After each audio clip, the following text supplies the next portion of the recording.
पृथ्वी पर सबसे ज्यादा सुखी कौन है? ऐसा कौन सा सुख है जो ब्रह्मांड में सबसे बड़ा है, जिसे भोगने के बाद और कोई इच्छा ही नहीं बचती? इसी सुख के बारे में हम आज एक रहस्यमय कहानी के माध्यम से समझते हैं। तो चलिए कहानी की शुरुआत करते हैं। जापान के ओसाका शहर में एक गांव में एक जैन गुरु रहा करते थे। उनकी ख्याति पूरे देश में काफी ज्यादा फैली हुई थी। दूर दूर शहर से लोग आके उनसे मिलते थे। लोगों को उनके पास आना, उनसे ज्ञान लेना काफी पसंद था। सभी लोग अपनी अपनी समस्याओं का समाधान उनसे करवाते थे। जैन गुरु रोज प्रातःकाल सैर करने जाया करते थे। ऐसे ही एक दिन वह सुबह सुबह अपने एक अनुयायी के साथ सैर कर रहे थे कि तभी अचानक कहीं से एक व्यक्ति जैन गुरु के पास आकर उन्हें भला बुरा कहने लगता है, उनका काफी अपमान करता है। उस व्यक्ति द्वारा जैन गुरु को काफी अपशब्द कहे गए, परंतु उन्होंने उस व्यक्ति की किसी भी बात का कोई जवाब नहीं दिया। इसके विपरीत वह उस व्यक्ति की बात को सुनकर मुस्कुराते हुए अनुयायी के साथ आगे बढ़ जाते हैं। जैन गुरु को ऐसा करते देख वह व्यक्ति और अधिक क्रोधित हो जाता है और उन्हें और अधिक अपशब्द कहने लगता है। यहां तक कि जैन गुरु के पूर्वजों तक को अपमानित करने लगता है। उन्हें खूब भला बुरा कहता है, खामियां निकालता है। पर इसके बावजूद भी जैन गुरु मुस्कुराते हुए आगे बढ़ते रहते हैं और कुछ कहना जरूरी नहीं समझते। वह व्यक्ति हर संभव प्रयास करता है, लेकिन जैन गुरु पर उसका कोई प्रभाव नहीं पड़ता। अनुयायी को ये सब देखकर क्रोध आने लगता है। जैसे ही वो उस व्यक्ति को कुछ कहने के लिए आगे बढ़ता है, जैन गुरु उसे इशारा करके रोक देते हैं। अंत में जैन गुरु पर अपनी बातों का कोई असर न होते हुए देखकर अंततः वह व्यक्ति निराश हो गया और उनके रास्ते सिर्फ स्वयं ही हट गया। वह समझ जाता है कि यह कुछ नहीं कहेंगे और वापस लौट जाता है। थोड़ा आगे जाने के बाद जैन गुरु जी से बड़े ही आश्चर्यचकित होकर पूछता है कि हे गुरुदेव, उस व्यक्ति ने आपको कितना भला बुरा कहा, अपशब्द कहे, यहां तक कि आपके पूर्वजों तक को नहीं छोड़ा, उनका भी अपमान किया, परंतु आपने उसे पलटकर एक शब्द नहीं कहा। यदि आपकी जगह में होता तो उसे क्षण भर में मार देता, परंतु आपकी वजह से मैं चुप रहा। आपने भला उस दुष्ट की बातों का जवाब क्यों नहीं दिया? उसे जवाब देने की जगह आप मुस्कुराते रहे। क्या आपको उसकी बातों से कोई कष्ट नहीं पहुंचा, दुख नहीं हुआ? मुझे तो उस व्यक्ति को देख बेहद क्रोध आ गया, परंतु आपके कारण मैं चुप रहा, उससे कुछ नहीं कहा। परंतु आप तो कुछ कह सकते थे, आप क्यों चुप थे? अपने अनुयायी की बात सुन। जैन गुरु ने तब भी कुछ नहीं कहा और उसे अपने पीछे आने का इशारा करते हुए आगे बढ़ गए। शिष्य को कुछ समझ नहीं आया कि वह क्या कर रहे हैं। वह चुपचाप गुरुजी के पीछे चलता गया। कुछ देर चलने के बाद वे दोनों जैन गुरु के कक्ष तक पहुंच गए। वहां पहुंच जैन गुरु अपने अनुयायी से कहते हैं कि तुम यहीं बाहर मेरी प्रतीक्षा करो, मैं अभी भीतर से आता हूं। जैन गुरु अपने कक्ष में गए और वहां से कुछ अपने मैले कपड़े लेकर कुछ देर बाद बाहर आते हैं और उस अनुयायी को थमाते हुए कहते हैं कि लो, अपने कपड़े उतार कर इन्हें धारण कर लो।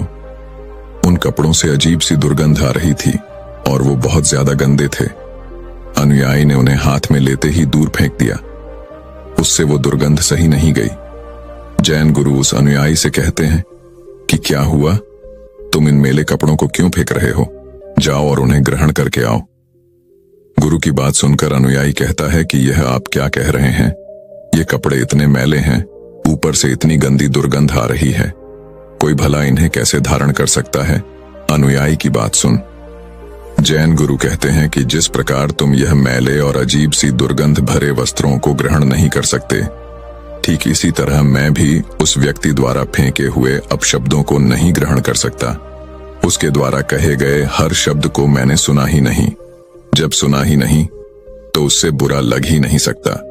जैन गुरु आगे अनुयायी से कहते हैं कि इतना याद रखो कि यदि तुम किसी को बिना मतलब भला बुरा कहने पर स्वयं भी क्रोधित हो जाते हो, तो इसका अर्थ है कि तुम अपने साफ सुथरे कपड़ों की जगह उस फेंके फटे पुराने मैले कपड़ों को धारण कर रहे हो। उसकी बातें तुम्हें हद से ज्यादा प्रभावित कर रही हैं। यदि तुम उनको नहीं सुनोगे, उन सब पर ध्यान न देकर आगे बढ़ोगे, तो कोई भी तुम्हें क्रोध नहीं दिला सकता, न तुम्हारे मार्ग में बाधा बनकर आ सकता है। बस जरूरत है तो ऐसी चीजों से लोगों से स्वयं को दूर रखने की, स्वयं को बिल्कुल दूर कर देने की। जब आपको इन बातों से फर्क पड़ना बंद हो जाएगा, तब आपका मन स्वयं ही शांत हो जाएगा। आपका बस स्वयं पर, आपके मन पर पूरा नियंत्रण होना चाहिए, क्योंकि उस स्थिति में आने के बाद आपको किसी की भी बात से कोई फर्क नहीं पड़ता। दोस्तों, इस कथा से हमें यही शिक्षा मिलती है कि जिस तरह गुरु ने शांत चित्त रहकर अपने आप पर और अपने विचारों पर काबू पाने की बात कही है, ठीक उसी प्रकार हमें भी अपने जीवन में किसी के भी अपशब्दों से बिल्कुल भी विचलित नहीं होना चाहिए। हमारे मन और तन पर सिर्फ हमारा ही कंट्रोल होना चाहिए, शांति बनी रहनी चाहिए।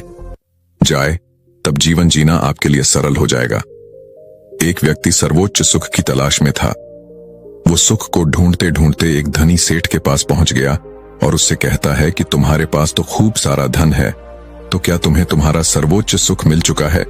वो धनी सेठ व्यक्ति से कहता है कि कैसा सुख, मेरे पास उतना धन नहीं है जितना कि राजा के पास है, मेरे पास भी उतना ही धन होना चाहिए। तब वह व्यक्ति एक गरीब व्यक्ति के पास जाता है और कहता है कि क्या तुम्हारे पास कोई सुख है? वह गरीब व्यक्ति कहता है, मुझे आज का भोजन मिल गया है, वही मेरा सुख है। अगर मैं कल के भोजन के बारे में सोचता हूं तो मैं दुखी हूं, क्योंकि कल सुबह मेरे पास खाने के लिए कुछ भी नहीं है। तब वो व्यक्ति ऐसे व्यक्ति के पास जाता है जिसके पास खाने के लिए बहुत कुछ होता है। तब वो उस व्यक्ति से पूछता है कि तुम्हारे पास तो खाने के लिए बहुत कुछ है, तो यानी तुम्हारे पास तो सर्वोच्च सुख है। अब वो व्यक्ति कहता है कि कैसा सुख, आज के भोजन में नमक ज्यादा हो गया है, मैं इसे नहीं खा सकता, इसे फेंक कर मैं दूसरा भोजन बनवा रहा हूं। जैसा मैं खाता हूं, मुझे स्वादिष्ट भोजन चाहिए, आज मैं बड़ा ही दुखी हूं। इसके बाद वो व्यक्ति एक सम्मानित और प्रतिष्ठित व्यक्ति के पास जाता है और उनसे कहता है कि आपके पास तो इतना मान सम्मान है, आपको तो आपका सर्वोच्च सुख मिल गया होगा। तब वो प्रतिष्ठित व्यक्ति कहता है कि कैसा सुख, मैं तो बहुत दुखी हूं। एक दूसरा व्यक्ति है जिसे देखते ही सब उसकी तरफ खींचे हुए चले जाते हैं। कोई मेरे पास नहीं आता, मुझे उस व्यक्ति से अधिक सम्मान और प्रतिष्ठा चाहिए और उसके लिए मैं कुछ भी कर सकता हूं। तब इस व्यक्ति ने सोचा कि शायद इन सबसे ऊपर काम वासना में अधिक सुख होता होगा। तब वो ऐसे व्यक्ति के पास जाता है जो काम वासना के चरम पर था और उससे जाकर पूछता है कि क्या काम वासना से तुम्हें सर्वोच्च सुख की प्राप्ति हुई है? तब वो व्यक्ति कहता है, कैसी प्राप्ति, अभी तो मैंने बस शुरुआत ही की है, मुझे अभी कुछ मिला नहीं है और ये सब तो पुराना हो गया है, मुझे कुछ नया चाहिए, अब तो जीवन भी व्यर्थ सा लगता है। मेरे मित्र कहते हैं कि मुझे नगर जाना चाहिए, वही मेरी काम वासना की पूर्ति होगी, लेकिन वहां जाने के लिए मेरे पास पैसे नहीं हैं, मुझे इसके लिए अधिक धन चाहिए। सबकी बातें सुन उस व्यक्ति को कहीं भी सर्वोच्च सुख नहीं दिखा। तभी उसने तय किया कि बुद्ध के पास जाएगा और तब वह बुद्ध से मिलने निकल गया और बुद्ध के पास जाकर उन्हें प्रणाम करके उनसे कहता है कि हे तथागत, मैं बहुत दूर से आया हूं, मैंने सुना है कि आप सबकी समस्याओं का समाधान करते हैं, क्या आप मेरी समस्या का हल करेंगे? तब तथागत बुद्ध कहते हैं कि कहो, क्या जानना चाहते हो, पूछो।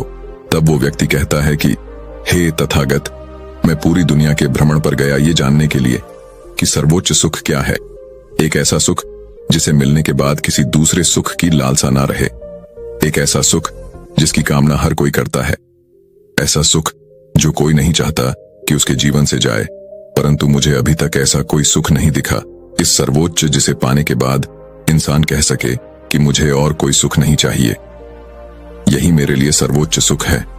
व्यक्ति बोला, क्या सच में ऐसा कोई सुख है जिसे मिलने के बाद किसी दूसरे सुख की कामना न रहे? तब बुद्ध उस व्यक्ति की बात सुनकर कहते हैं कि तुमने इस दुनिया का भ्रमण करके क्या जाना कि यह दुनिया कैसी है, यहाँ सबका सुख कैसा है? तब वो व्यक्ति कहता है कि हे गुरुवर, यहाँ पर सबका सुख अलग अलग है, किसी का भी सुख एक समान नहीं है, सबकी परिभाषा अलग अलग है। यहाँ पर कोई सुखी होने के लिए राजा की तरह खूब सारा धन दौलत चाहता है, तो कोई काम वासना में अपना सुख खोज रहा है, कोई भोजन में सुख खोज रहा है, कोई सम्मान प्रतिष्ठा में सुख खोज रहा है, कोई किसी के दुख में अपना सुख खोजता है।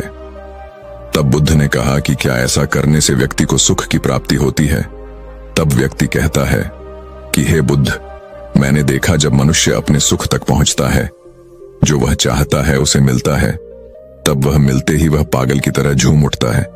उसे इससे खुशी मिलती है, लेकिन वह सुख कुछ समय के लिए ही होता है।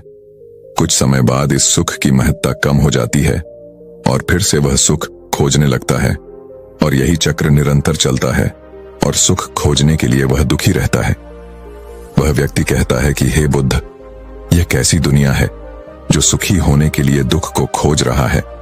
तब बुद्ध मुस्कुराने लगते हैं, पर कहते हैं, एक बात बताओ, क्या जो राजाओं की तरह धन दौलत चाहता है, क्या उसके पास धन और दौलत की कमी है? और जो काम वासना को चाहता है, उसके पास काम वासना की कमी है? और जो स्वादिष्ट भोजन चाहता है, क्या उसके पास 2 वक्त के भोजन की कमी है? तुमने देखा कि इनके पास किसी भी चीज की कोई कमी नहीं है, फिर भी यह सब दुखी है, और इसका कारण यही है कि इन सबको अपना सुख नहीं दिखता। बस कुछ दिखता है तो बस कमी। दूसरे के पास जो है उसे पाने में सुख नहीं, बल्कि सुख का मजा तो तब आता है जब आपके पास सब कुछ हो। उसका भरपूर आनंद लेकर जीने में हम अपनी आंखों से दुनिया देख सकते हैं, प्रकृति का सौंदर्य देख सकते हैं, दूसरों की भावनाओं को पढ़ सकते हैं, लेकिन हम अपनी आंखों से देखते क्या हैं? हम केवल वासना को ही देखते हैं। एक ऐसी वासना जो केवल सुख का लालच देकर दुख की ओर ले जाती है। तब हम फिर से दुखी हो जाते हैं। तब वो व्यक्ति कहता है कि हे बुद्ध, क्या कोई ऐसा सर्वोच्च सुख है जो जीवन में यदि एक बार आए तो जीवन में दोबारा किसी अन्य सुख की जरूरत महसूस ना हो, तब हम पूर्ण रूप से संतुष्ट होकर जीवन को जी सके। तथागत बुद्ध कहते हैं कि कामना यही तो हमारे दुख को जन्म देती है, क्योंकि कामना हमारे स्वार्थ से भरी होती है। इसलिए कामना करते ही दुख स्वतः उत्पन्न होने लगता है। कभी यह दुख जल्दी आ जाता है तो कभी सुख के पीछे, लेकिन आता जरूर है। इस दुनिया में सर्वोच्च सुख जैसा कुछ नहीं होता। सुख कितना ही बड़ा क्यों ना हो, उसके पीछे दुख हमेशा रहता है। और एक सुख तुम्हारे लिए सर्वोच्च हो सकता है, जबकि यही सुख दूसरे के लिए छोटा भी हो सकता है। जहां भी तुम सुख की कामना करोगे, वहां तुम्हें दुख अवश्य मिलेगा, और जहां तुम्हें दुख मिलेगा वहां सुख अवश्य आएगा। यदि तुम दुख से मुक्त होना चाहते हो तो तुम्हें सुख से भी मुक्त होना पड़ेगा। आज तुम दुखी हो क्योंकि तुमने सर्वोच्च सुख की कामना कर रखी है, लेकिन यदि तुम अपने सर्वोच्च सुख के दुख को जाने दोगे तो तुम आज अभी सुख का अनुभव करोगे। लेकिन याद रहे, सुख का लालच ही दुख का कारण होता है। इसलिए अपने आप को तुम सत्कर्मी बनाओ, सतधर्मी बनाओ। तुम्हारे सत्कर्म ही तुम्हें सुख और दुख दोनों से ही मुक्त करेंगे।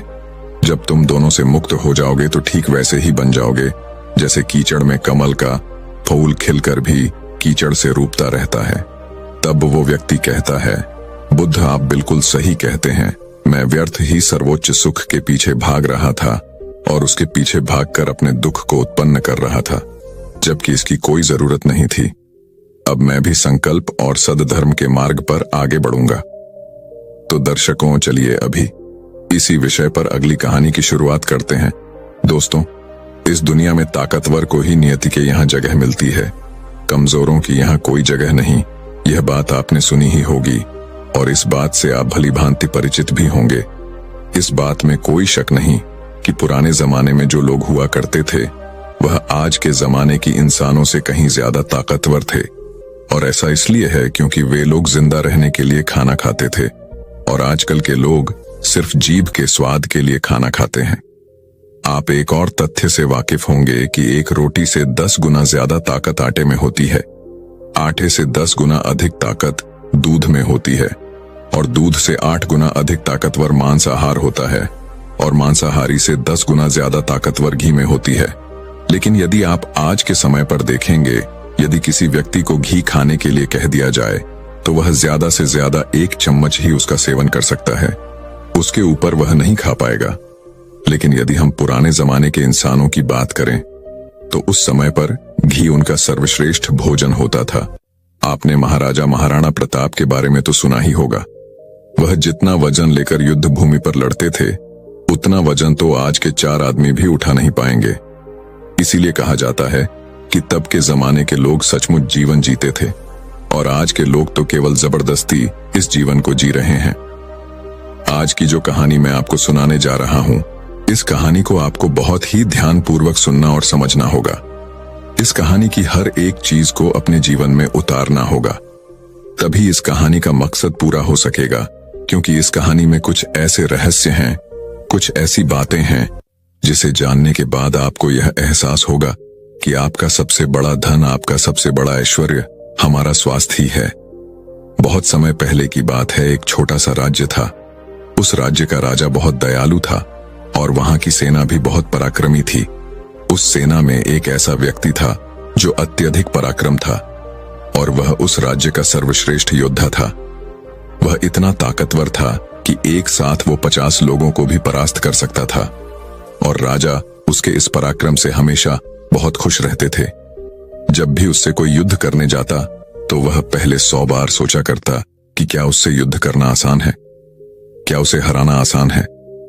हर कोई जानता था कि वह बहुत शूरवीर है, बहुत ताकतवर है, इसलिए उसे हराना लगभग असंभव था। वह अपने राजा के लिए हमेशा तत्पर रहता, अपने राज्य के राजा के लिए, अपनी प्रजा के लिए जो कुछ अच्छा होता वह उसे अवश्य करता। एक बार की बात है, वह मशहूर योद्धा अपना पराक्रम दिखा रहा था। उसी वक्त उसके दोनों पुत्र वहां पर आए हुए थे। राजा ने उसके दोनों पुत्र को देखा और राजा के मन में यह प्रश्न आया कि आने वाले समय में हमारे राज्य के लिए इनमें से सबसे सर्वश्रेष्ठ योद्धा कौन होगा, हमारे राज्य के लिए योग्य कौन होगा। यह बात जब उस योद्धा के कानों में पड़ी तो वो अत्यधिक चिंतित हो गया। उस योद्धा के 2 पुत्र थे।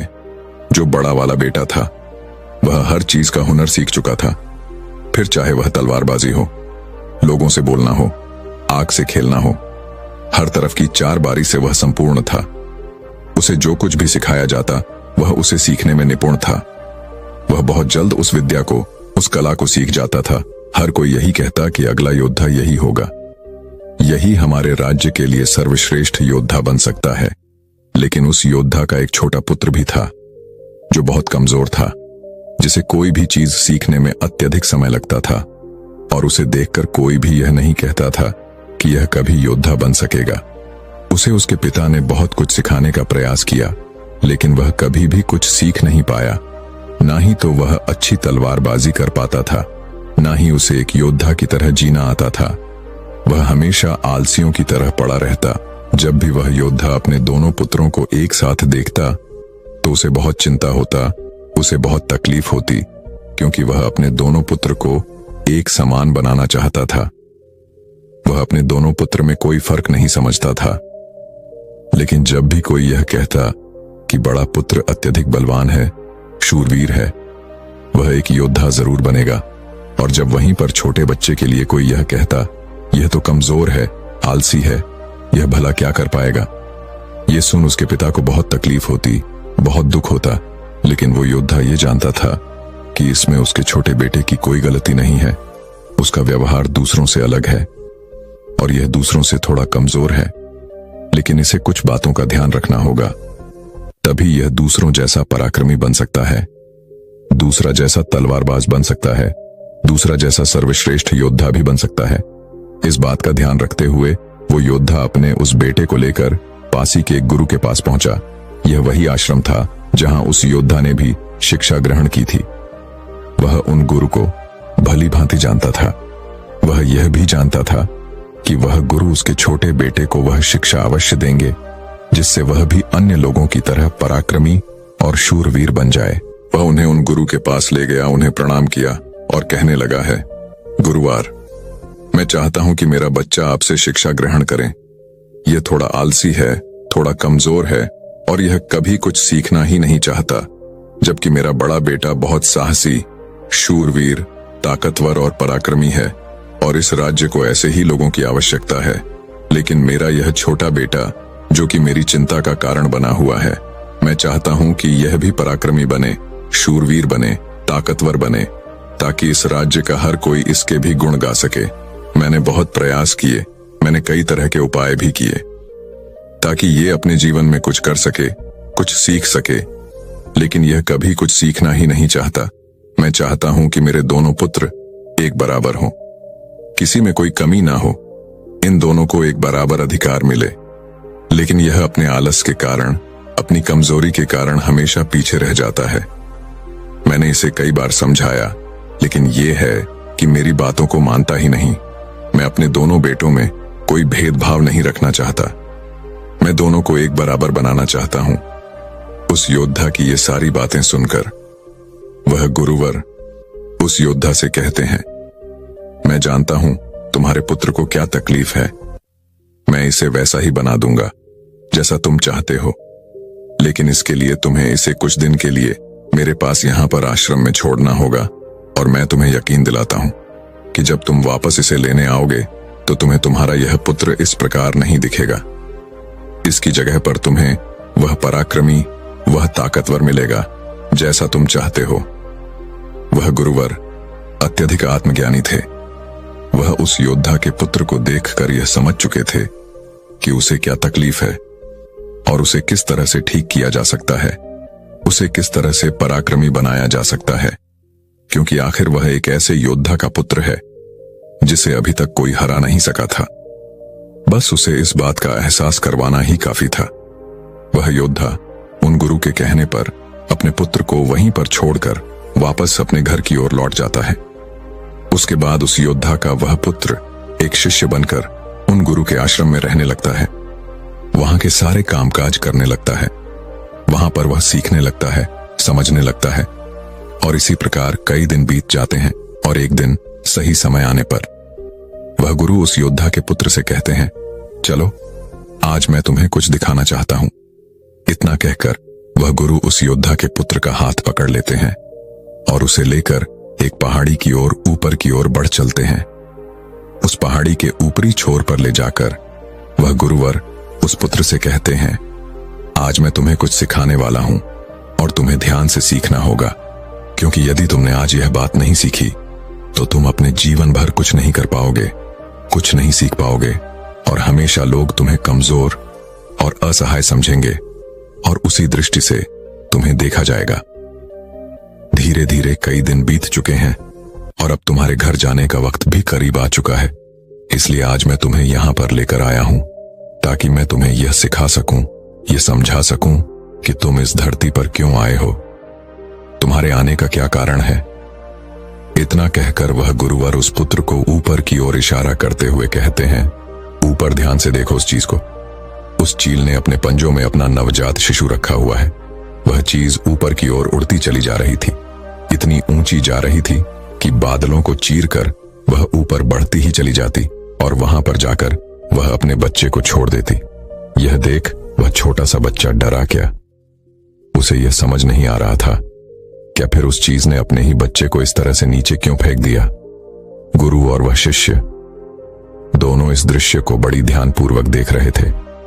जैसे ही उस चीज ने अपने उस बच्चे को नीचे की ओर छोड़ा, वह बच्चा तेजी से एक पत्थर की भांति नीचे की ओर गिरता चला जा रहा था। और वह जब तेजी से नीचे आने लगा तो उसने कई बार कोशिश की, कई बार प्रयास की वो अपने पंखों को खोल सके, फड़फड़ा सके, जिससे वह हवा के उस रुख का फायदा ले सके, वह भी उड़ सके। लेकिन उसके कई अथक प्रयासों के बाद भी उसके पंख नहीं खुल पा रहे थे और वह एक पत्थर की भांति तेजी से नीचे गिरता चला जा रहा था। जैसे जैसे वो नीचे गिरता जा रहा था, उसकी मां भी ठीक उसके पीछे ही थी। उसने ऊपर से अपने पंजे में फिर एक बार अपने उस बच्चे को पकड़ लिया। एक बार फिर वह झील अपने उस बच्चे को लेकर आकाश में ऊपर ऊंचाई की तरफ उड़ती चली जाती है और फिर से वो ऊंचाई पर जाकर अपने बच्चे को ठीक उसी प्रकार छोड़ देती है। लेकिन उस बच्चे को कुछ समझ नहीं आ रहा था कि आखिर यह चील अपने बच्चे के साथ ऐसा क्यों कर रही है। यदि उसके बच्चे को कुछ हो गया तो फिर क्या होगा। वह लगातार इसी प्रक्रिया को दोहरा रही थी।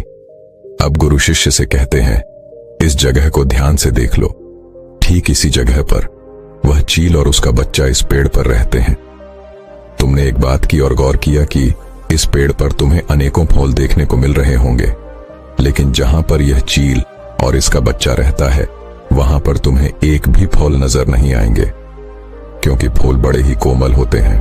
और वह चील चाहती तो इन फूलों को अपने साथ जहां पर वह रहती है उसे रख सकती थी, लेकिन वह जानती है कि फूलों में रहकर उसका बच्चा एक बच्ची बनेगा। लेकिन जब वह कांटों वाले घोंसले में रहेगा तभी एक चील बन पाएगा। और एक चील के बच्चे को हर तरह की यातनाएं बचपन से ही सहनी पड़ती हैं ताकि वह अन्य पक्षियों की तरह कोमल ना बने, क्योंकि वह एक चील का पुत्र है और उसे चील की तरह अपना जीवन व्यतीत करना है। यदि वह बाकी पक्षियों की तरह बनेगा तो उस पर चील वाले स्वभाव नहीं होंगे और ना ही उसे कोई चील का पुत्र कह सकेगा। ठीक इसी प्रकार तुम भी एक शूरवीर योद्धा के पुत्र हो। यदि तुम चाहो तो अन्य लोगों की तरह अपना जीवन व्यतीत कर सकते हो। तुम फलों का आनंद ले सकते हो, लेकिन तुम एक योद्धा के पुत्र हो, इसलिए तुम्हें भी कांटों की राहों पर चलना ही होगा। इन कांटों की राह पर चलकर ही तुम अपने आप को मजबूत बना पाओगे, अपने आप को शूरवीर और पराक्रमी बना सकोगे। ठीक वैसे ही यह चील भी कर रही है। वह भी अपने पुत्र को पराक्रमी और शूरवीर बना रही है। वह अपने बच्चे को उड़ान भरना सिखा रही है। वह बार बार जाकर अपने बच्चे को इसीलिए नीचे पटक रही है ताकि उसका बच्चा खुद ब खुद उड़ान भरना सीख ले। जब भी चील किसी को जन्म देती है तो वह उसे वही सिखाना चाहती है जो उसने सीखा है। वह एक चील होने का उसे एहसास कराना चाहती है। किंतु यदि वही पुत्र किसी और पक्षी के घर पर जन्म लेता तो उसे इस तरह की यातनाएं सहनी नहीं पड़ती। उसे इस तरह से किसी भी क्रियाओं से ना गुजरना नहीं पड़ता। वह फूलों के घोंसले में रह सकता था। वह फूलों में पैदा होता और फूलों में ही खत्म हो जाता। लेकिन चील के बच्चे का एक नियम होता है, एक नीति होती है कि नियति उसे तभी जिंदा रखेगी जब वो पराक्रमी होगा, शूरवीर होगा और उसे वो सारे हुनर, वो सारे पराक्रम सीखने ही होंगे। ठीक उसी प्रकार तुम भी एक शूरवीर योद्धा के पुत्र हो, एक पराक्रमी योद्धा के पुत्र हो, इसीलिए तुम्हें भी वह हुनर सीखना ही पड़ेगा। अन्यथा अन्य पक्षियों की तरह तुम भी अपने जीवन में कुछ नहीं कर पाओगे। तुम भी एक दिन फूलों में जीकर फूलों में ही मर जाओगे। यह सब देखकर वह शिष्य उन गुरु के चरणों में गिर पड़ा, उन्हें प्रणाम किया और कहने लगा, है गुरुदेव, मुझे अपनी गलती का एहसास हो चुका है। मुझे यह पता चल चुका है कि मैं एक शूरवीर योद्धा का पुत्र हूं और मुझे अपना जीवन इसी तरह से जीना है। मुझे इस हुनर को सीखना ही होगा। इतना कहकर वह गुरु और वह शिष्य वापस आश्रम की ओर लौट जाते हैं। वहां पहुंचने के बाद वह गुरु अपने उस छोटे शिष्य से कहते हैं, मैं तुम्हें कुछ ऐसी बातें बताने जा रहा हूं जिसे तुम्हें अपने जीवन में उतारना होगा। यदि तुम इन बातों को अपने जीवन में उतार लेते हो, जो कुछ तुमने अभी उस चील से सीखा है वह तुम्हारे लिए एक ऐसी सीख है जिसे तुम्हें कभी नहीं भूलना चाहिए। लेकिन तुम एक चील नहीं हो और चील के बच्चों की तरह तुम इस ज्ञान को भी अर्जित नहीं कर सकते। आखिर तुम एक इंसान हो और तुम्हें इंसानों की तरह ही अपने शरीर को बनाना होगा। आज मैं तुम्हें कुछ बातें बताने जा रहा हूं जो तुम्हें अपने घर जाकर करनी होगी, जिससे तुम एक पराक्रमी योद्धा बन सकोगे और अपने शरीर को स्वस्थ रख पाओगे, क्योंकि एक शूरवीर योद्धा हमेशा अपने शरीर का ध्यान रखता है। वह हमेशा अपने शरीर को चुस्तीला और फुर्तीला बनाए रखता है, जिस कारण वह कभी बीमार नहीं पड़ता। तुम्हें भी इस बात का ध्यानपूर्वक ध्यान रखना होगा।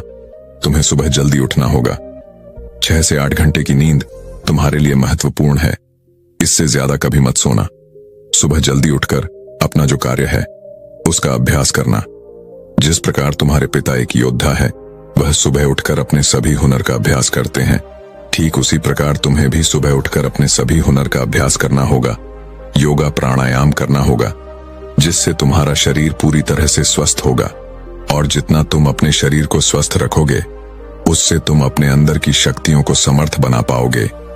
और तुम्हें एक बात और याद रखनी होगी, जितना तुम्हें अपने ऊपरी शरीर का ध्यान रखना है, उतना ही तुम्हें अपने भीतर के शरीर का भी ध्यान रखना है, अर्थात अपनी मानसिक शक्ति का भी तुम्हें ध्यान रखना होगा। इसे भी बढ़ाना होगा। और यह मानसिक शक्ति तुम्हें ध्यान से मिलेगी, इसलिए हमेशा ध्यान करना, हमेशा सुबह उठकर प्राणायाम करना, हमेशा सुबह उठकर योगा करना, ये तुम्हें मजबूती प्रदान करेंगे। और यदि इसके बाद भी तुम सुबह जल्दी नहीं उठ पाते, तुम इस आदत को नहीं अपना पाते, तो मेरा एक और सबक याद रखना। जिस दिन तुम उठने में लेट हो जाओ, अर्थात जितना समय तुम देरी से उठो, अपने शरीर पर उतने ही कोड़े मरवाना। जब तुम यह क्रिया 4 से 5 दिन करोगे तो तुम खुद ही अपने आप में वह बदलाव देख पाओगे कि तुम अपने आप ही अपने समय पर उठना शुरू कर पाओगे। दूसरी बात जो तुम्हें हमेशा ध्यान रखनी है कि तुम्हें हमेशा स्वादिष्ट और स्वस्थ खाना ही खाना है। ऐसी चीजें कभी मत खाना जो तुम्हारे शरीर को नुकसान पहुंचाती हों। हमेशा तुम स्वस्थ खाना ही खाना, जैसे हरी सब्जियां, फल, दूध, दही। तुम भोजन अपने शरीर के लिए करना, ना कि अपनी जीभा के लिए, ना कि केवल स्वाद के लिए। अगली बात, वह गुरुवर अपने उस शिष्य से कहते हैं कि जब भी तुम्हारे मन में कोई चिंता हो, कोई ऐसा विषय हो जिसे लेकर तुम बहुत चिंतित हो, तो ऐसी बातें अपने घर परिवार में अवश्य बताना। यदि तुम इन बातों को अपने मन में रखते हो तो यह बातें तुम्हें मन ही मन कमजोर बनाती चली जाएंगी।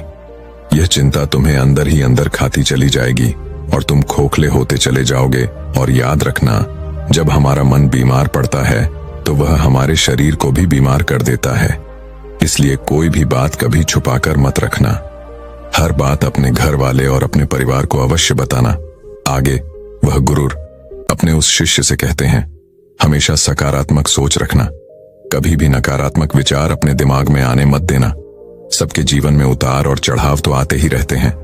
सभी के जीवन में सुख और दुख लगा ही रहता है, कभी अच्छा तो कभी बुरा। जीवन इसी प्रकार चलता है। तुम्हारे जीवन में समय चाहे कैसा भी क्यों ना आए, लेकिन तुम्हें हमेशा एक सकारात्मक सोच ही अपनानी है, जिससे तुम अपने जीवन में आने वाली कठिन से कठिन परिस्थितियों का सामना हंसते हुए और बड़ी ही सरलता से उसका सामना कर सकोगे और जीवन में आगे बढ़ पाओगे। अगली बात जो तुम्हें याद रखनी चाहिए वह यह है कि तुम्हें हमेशा मुस्कुराते रहना है, क्योंकि एक योद्धा ही यदि चिंतित हो तो उसका राज्य भी चिंतित हो सकता है। और तुम्हारी मुस्कुराहट से ही सबको ताकत मिलती है। तुम शूरवीर योद्धा के पुत्र हो। तुम्हारी हंसी तुम्हारे चेहरे से अलग नहीं होनी चाहिए। यह तुम्हारे और तुम्हारे राज्य के लिए उचित है और यह तुम्हारे राज्य को एक सकारात्मक ऊर्जा प्रदान करता है। और तुम्हारा मुस्कुराते रहना तुम्हारे लिए भी अच्छा है। यह तुम्हारे भीतर सकारात्मक ऊर्जा का प्रवाह करता है, जिससे तुम अच्छा महसूस करोगे, मजबूत महसूस करोगे, ताकतवर महसूस करोगे। आगे वह गुरु अपने उस शिष्य को आखिरी सीख देते हुए कहते हैं, हमेशा अपने जीवन में दान पुण्य करते रहना, इसे कभी पीछे मत हटना। तुमने देखा होगा कि राजा महाराजा ऐसे होते हैं कि वह दान के समय पर उनसे जो मांगा जाए वह सब देने के लिए तैयार हो जाते हैं, फिर चाहे आप उनका राजपाट ही क्यों ना मांग लें। दान पुण्य करना अत्यधिक जरूरी है। और ऐसा नहीं कि दान में तुम केवल धन ही दो, तुम किसी की मदद भी कर सकते हो। इसलिए दान पुण्य के समय पर तुम्हें कभी पीछे नहीं हटना चाहिए। जब हम दान करते हैं तो हमारे मन में एक अजीब सी खुशी महसूस होती है। हमारा मन बहुत खुश होता है, हम बहुत अच्छा महसूस करते हैं और यह खुशी हमारे शरीर को और भी ज्यादा मजबूत बनाती है। लोगों में यह गलत धारणा है कि जब हम दान करते हैं तो हमारी संपत्ति घटती है, लेकिन ऐसा नहीं है। जब हम दान करते हैं तो इससे हमारी संपत्ति घटती नहीं बल्कि बढ़ती चली जाती है। इसलिए दान करने से कभी पीछे मत हटना। जब भी तुम्हें मौका मिले, जैसा भी तुम्हें मौका मिले, तुम दान अवश्य करना।